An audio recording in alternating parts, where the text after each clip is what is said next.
Sabe, as nações são um pouco como as pessoas. Elas contam histórias sobre si mesmas. Mas e quando essas histórias são criadas só para esconder algumas verdades bem desconfortáveis?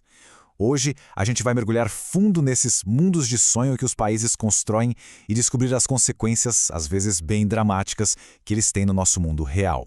Essa pergunta, ela é o ponto central de tudo. Quando o Muro de Berlim caiu e a Guerra Fria acabou, muita gente esperava uma nova era de estabilidade, né? Mas, na verdade, o que surgiu foi um vazio de identidade. E a maneira como as nações decidiram preencher esse vazio é a história que a gente vai desvendar agora. Então, a nossa jornada vai ter 5 partes. A gente começa com a crise de identidade do Ocidente e da China lá nos anos 90, depois volta no tempo para achar a raiz desses medos, ver como os mitos nacionais foram construídos e, por fim, como esses sonhos acabaram virando os pesadelos do século XXI. Bom, a nossa história começa bem no finalzinho da Guerra Fria. E olha, longe de ser o começo de uma era de paz global, aquele momento acabou revelando umas rachaduras bem profundas que já existiam, quietinhas, nas sociedades ocidentais. O clima era de um otimismo que, olha, contagiava. Com o colapso da União Soviética, a sensação geral era de que a democracia liberal tinha vencido a parada. Chegou-se a dizer que a história tinha chegado ao fim, sabe? Como se não houvesse mais para onde evoluir. Só que essa ilusão de vitória, ela foi abalada de um jeito brutal.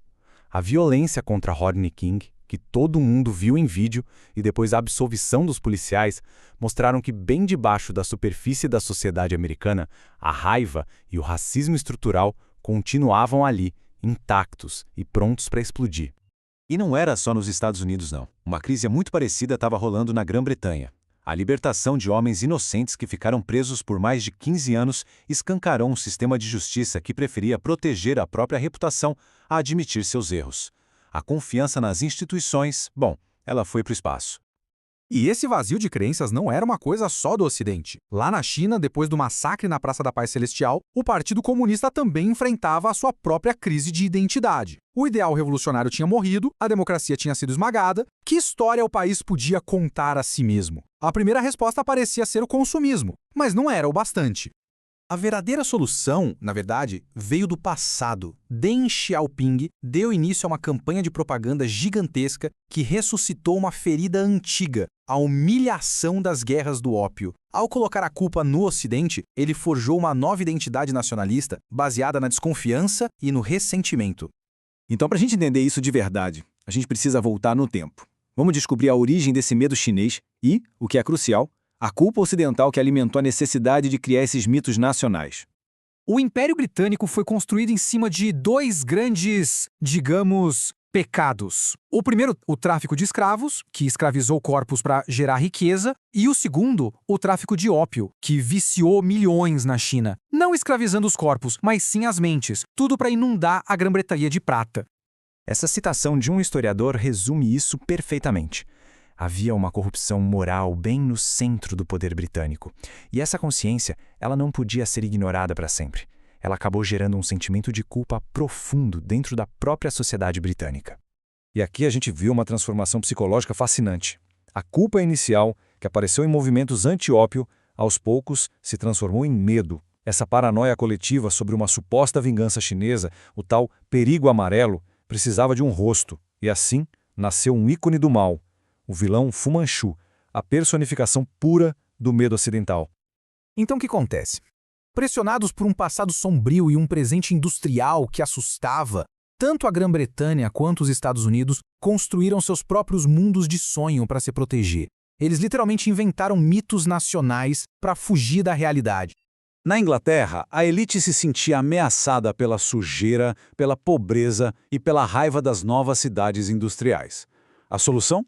Criar uma fantasia coletiva, uma Inglaterra rural, perfeita, uma terra de danças folclóricas e harmonia governada por aristocratas bonzinhos. Uma Inglaterra que, na verdade, nunca existiu. E nos Estados Unidos, um sonho paralelo, só que muito mais sombrio, começou a tomar forma. O medo da ascensão da população negra levou ao ressurgimento da Ku Klux Klan. E o mais bizarro de tudo é que seus rituais, as roupas brancas, as cruzes em chamas, nada disso veio da história.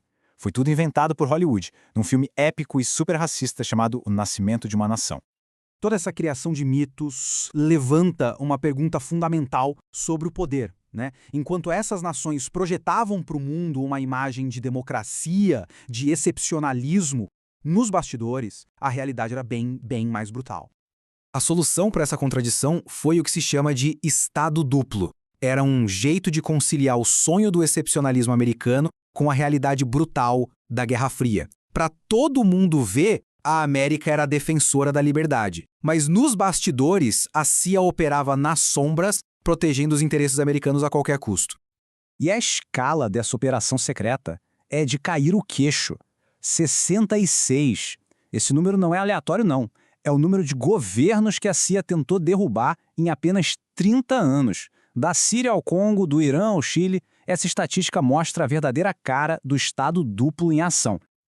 Ok, agora na nossa parte final, a gente vai juntar todas essas pontas. Vamos ver como esses mundos de sonho, construídos um século atrás, não só desmoronaram, como se transformaram ativamente nos pesadelos políticos e militares do nosso tempo. Olha só que ciclo maluco. Primeiro, a China, com aquele medo histórico do Ocidente, começa a comprar trilhões de dólares em dívida americana para se proteger. Segundo, esse dinheiro todo inunda os Estados Unidos e cria um boom de consumo e imobiliário. Terceiro, essa bolha econômica isola o público americano do custo gigantesco da guerra do Iraque. Basicamente, um sonho americano financiado pelo medo chinês. E a história, como sempre, se repete de um jeito trágico. Vamos para o Iraque, lá nos anos 1920. Os britânicos, quando criaram o país, ignoraram a sociedade urbana complexa que existia ali e projetaram a própria fantasia rural, dando poder a líderes tribais que eles achavam que eram aristocratas naturais. Eles criaram um país instável, baseado numa fantasia. Corta para 80 anos depois. Os americanos, atolados no Iraque sem entender nada da sociedade local, fazem exatamente a mesma coisa. Eles dão dinheiro e armas a milícias tribais, chamando-os de filhos do Iraque, na esperança de que eles estabilizassem o país. O resultado? Um desastre ainda maior que acabou alimentando a insurgência que depois viraria o ISIS. E no final das contas, esses mitos todos voltaram para casa. O sonho de uma Inglaterra perdida e soberana alimentou o Brexit.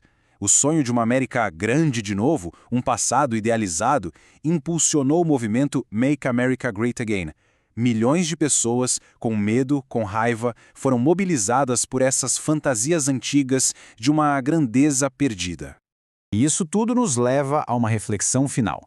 Se as nações vivem dentro de histórias, e essas histórias podem levar tanto à glória quanto à ruína, vale a pena a gente se perguntar: quais são os mitos invisíveis que moldam a nossa realidade hoje? E mais importante, quem é que se beneficia deles?